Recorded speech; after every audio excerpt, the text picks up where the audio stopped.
Good evening. My name is Scott Furlong, and I am a co-chair of the 2022 Riverside Gala. I am joined by my fellow chair, Cécile Garçon. Hi everyone, it's so wonderful to see you. We have been planning and looking forward to this event for many months. And it is my great pleasure to welcome you, whether you are attending one of our cocktail parties this evening or are joining us from home.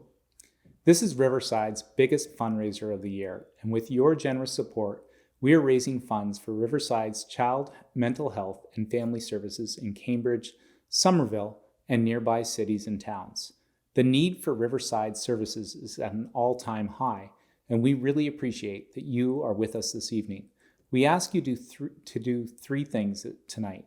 Be curious about Riverside, be generous, and of course, enjoy yourselves.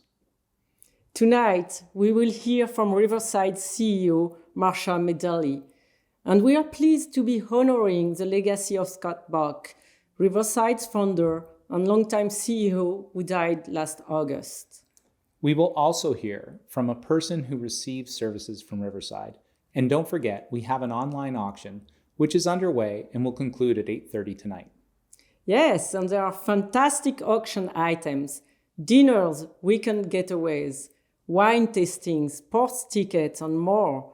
We encourage you to do your part to make this fundraiser a success. In other words, please bid and donate. Your support this evening is vital for making Riverside's child and family services possible. We have a few people to thank this evening.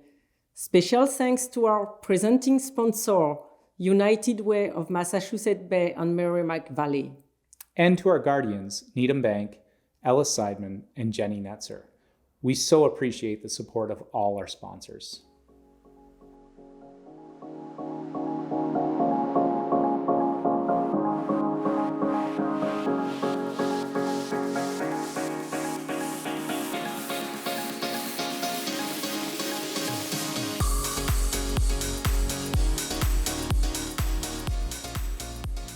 And bravo to the fantastic gala committee, to our hard-working volunteers, and to the staff, especially Thomas Moyers, who made this celebration possible. It's now our pleasure to introduce Marcia Medley, Riverside's CEO. Thank you, Scott and Cécile, for chairing this year's gala.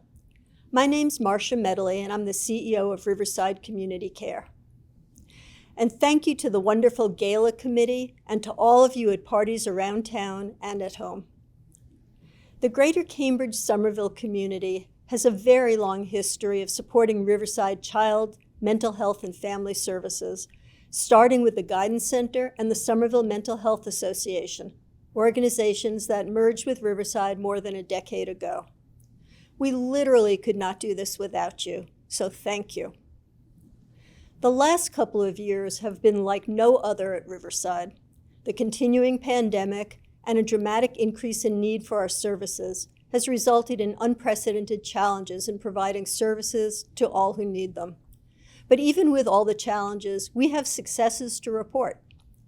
We completed renovations and moved into our new building on Summer Street in Somerville last year.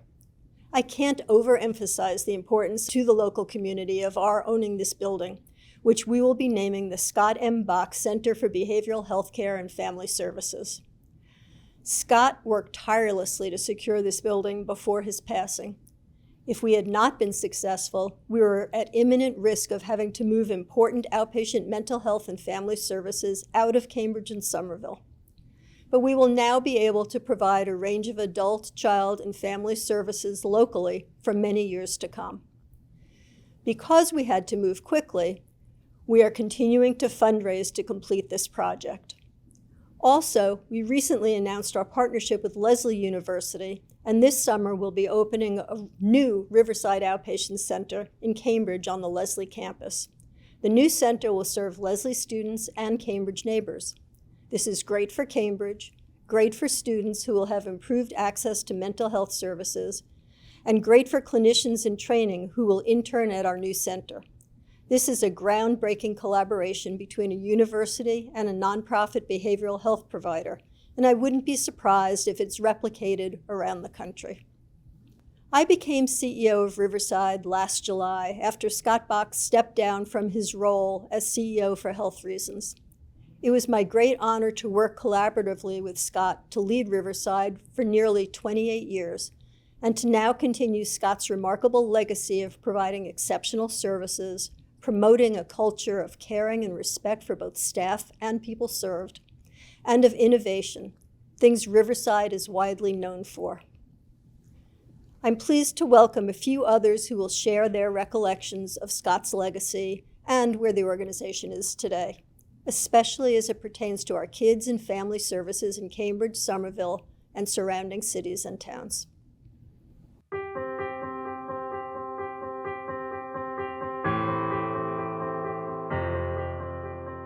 Scott really was a giant in our industry. He was a leader among his peers in an industry of a lot of very smart, talented, passionate, and committed people. Scott was almost always first among equals. The leadership he provided, not just for Riverside, but to our industry and around advocacy for better reimbursement rates so we can provide better services, so we could be more innovative.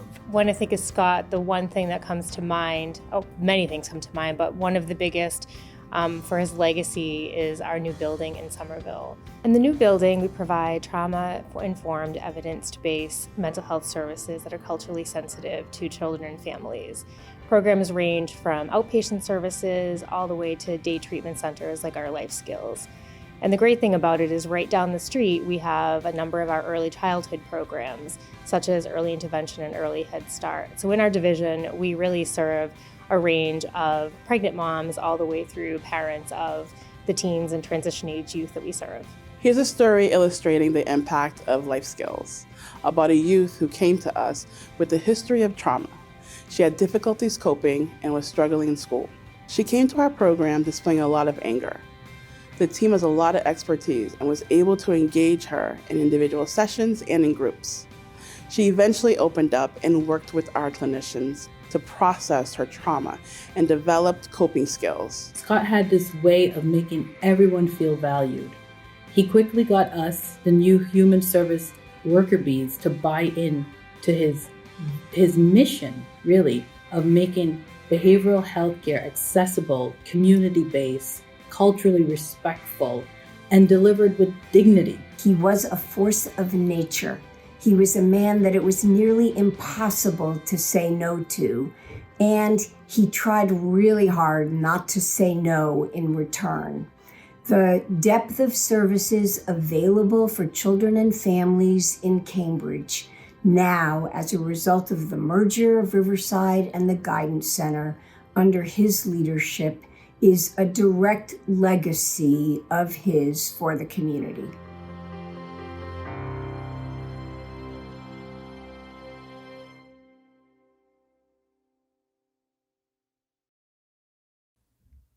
I hope you're feeling as proud as we are to be part of the Riverside community.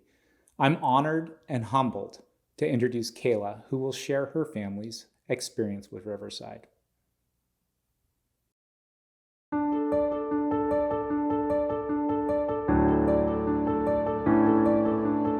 My name is Kayla, and I'm so grateful to be here to share my experiences that I've had with Riverside Community Care of being a domestic violence survivor and victim. My child also is a survivor. So we were seeking for different therapies to work with my son and to work with myself to help us get through day to day. My son started to have behavioral issues. He was acting out. He would reenact different things that were happening to him.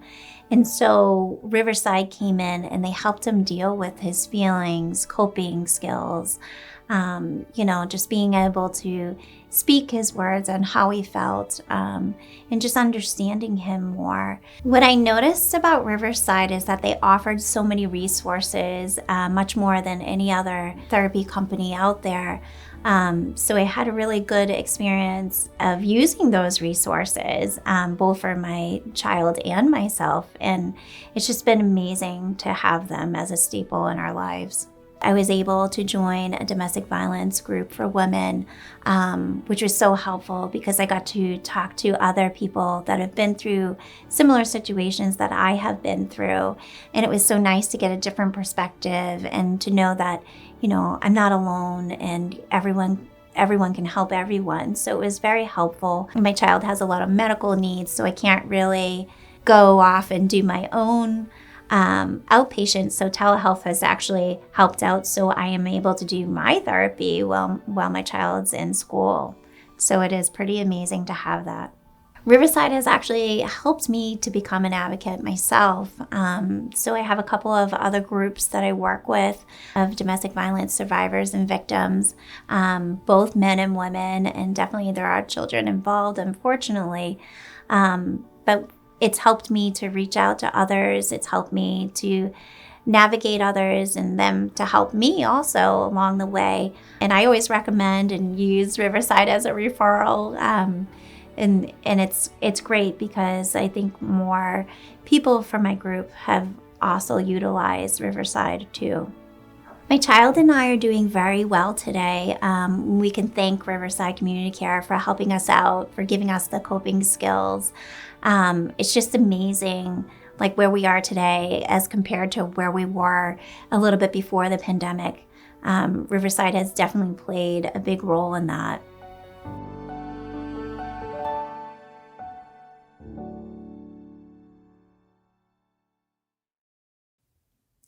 Thank you, Kayla, for sharing your story with us this evening. We are grateful to you. You are helping others access important services that have been essential to you and your family. And to all of you, your support this evening will directly help families like Kayla's. I'll say it again, we're asking you to do 3 things this evening. Be curious about Riverside, be generous, and enjoy yourselves. Our goal is to raise $216,000, and we're asking you to give generously this evening. Thank you. We are pleased to conclude with a moving song by the Boston Children Chorus called Rise Up. We invite you to stay for a brief Q&A following the performance. Thank you, everyone.